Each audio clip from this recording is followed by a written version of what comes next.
elected president, that was so traumatic that a lot of places have instilled safe places in the college campuses for people to go so that they can, and actually brought puppies in.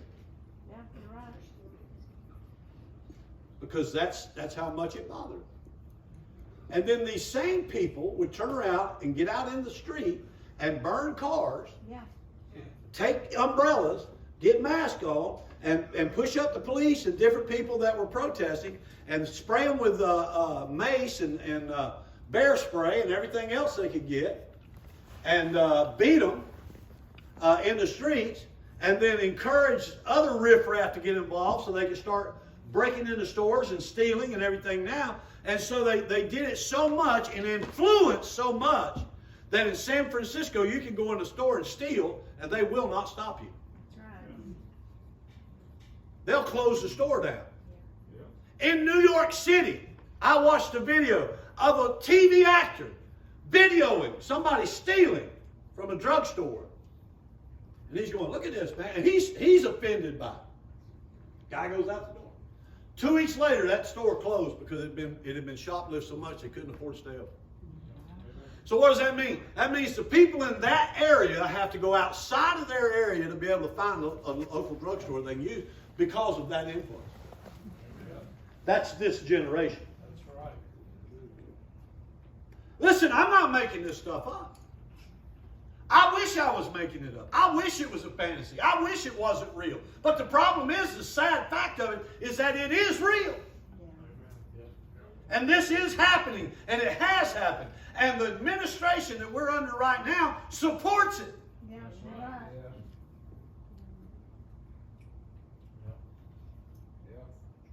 right. Generation is powerful, but it's afraid.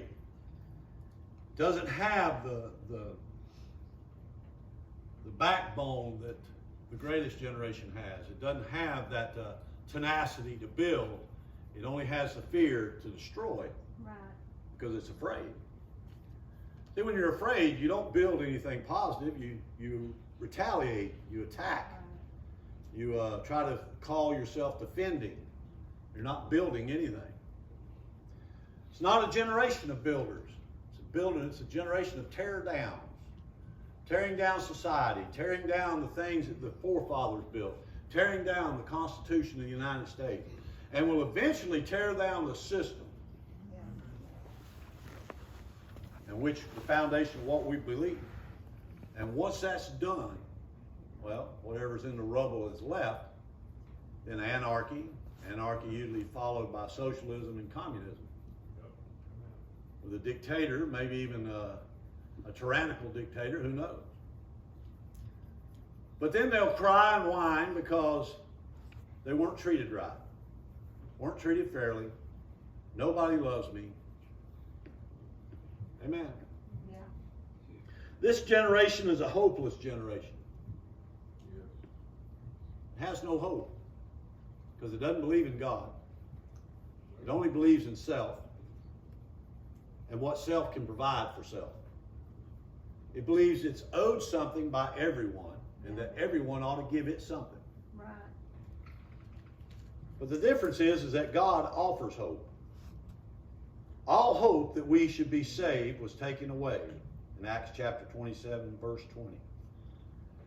But in Psalms 39, verse 7, the psalmist says, my hope is in thee, talking about God. I tell you that God is hope. He's a hope of this nation. He's a hope of the individuals. He's the hope of this generation. But I want to encourage you that if we don't get out and try to reach these poor individuals, they're not going to have any hope. Amen. They're not going to have any hope. But God is hope. God can reach them. God can change them if they'll turn. The problem is that I find today that this generation, the further we get away from God, the more violent and hate they have toward God. Right. And to anything that deals with God. And they're becoming more and more violent toward the people of God. And things that are, and I'm not talking about just us, I'm talking about anything they perceive as a religion. I'm talking about anything they perceive as far as being Presbyterian, Catholic, any type of Unitarian, it don't matter. If they perceive it as an organized religious place, they attack it. Right. Why? Because they have no hope and they're afraid. They're lost and without hope, without God in this world. And they need Jesus Christ. Amen.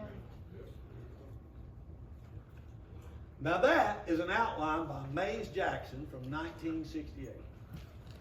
Now I added some of the subtext in there to just kind of bring it up to date and show you the relation with what's going on today. But the outline was his.